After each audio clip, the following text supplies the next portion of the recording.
Welcome to Nisab Finance. If you think Sukuk are just conventional bonds with an Islamic sticker on them, you're not alone. But that misunderstanding misses the whole point. Sukuk are built around ownership, not lending. And once you see that difference, the idea becomes much clearer. So what is Sukuk? In simple terms, Sukuk are certificates that represent a share in an underlying asset, project, service, or business activity. Think of it like this. Instead of saying, I lend you money and you pay me interest, Sukuk says, I own a portion of something real, and I earn from the income that something produces.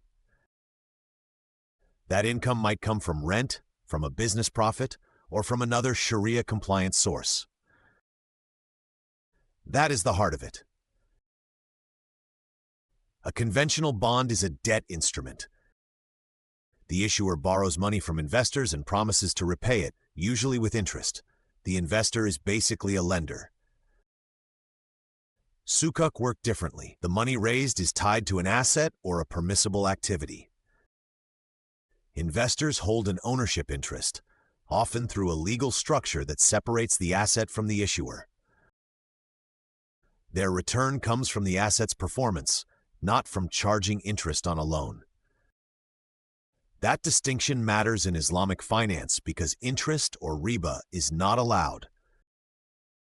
Sharia-compliant investing is not just about avoiding certain labels. It is about avoiding prohibited structures and linking returns to real economic activity.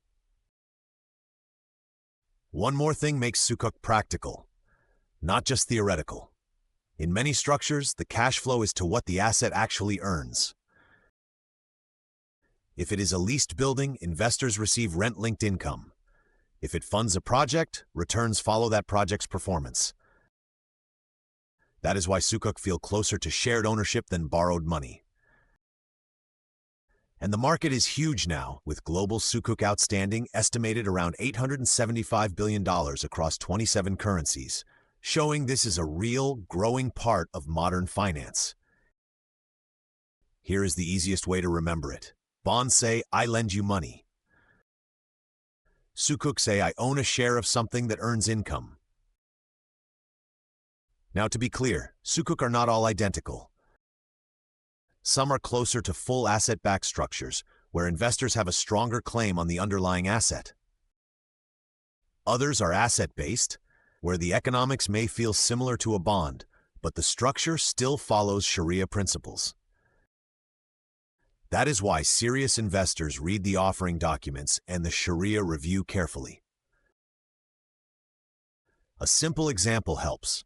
In an ijara sukuk, investors may effectively own a share in an asset that is leased out. The rent collected from that asset is what helps generate the investor return. So instead of interest payments from debt, you get lease income from something tangible. That is why Sukuk are often described as own and earn rather than lend and charge. And this is not a tiny corner of finance anymore.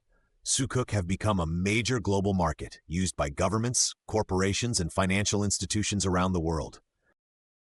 In recent years, issuance has reached hundreds of billions of dollars, and the market continues to grow as more investors look for ethical, asset-linked, and Sharia-compliant options. For Muslim investors, that matters. Sukuk can offer a way to seek returns while staying aligned with faith-based principles.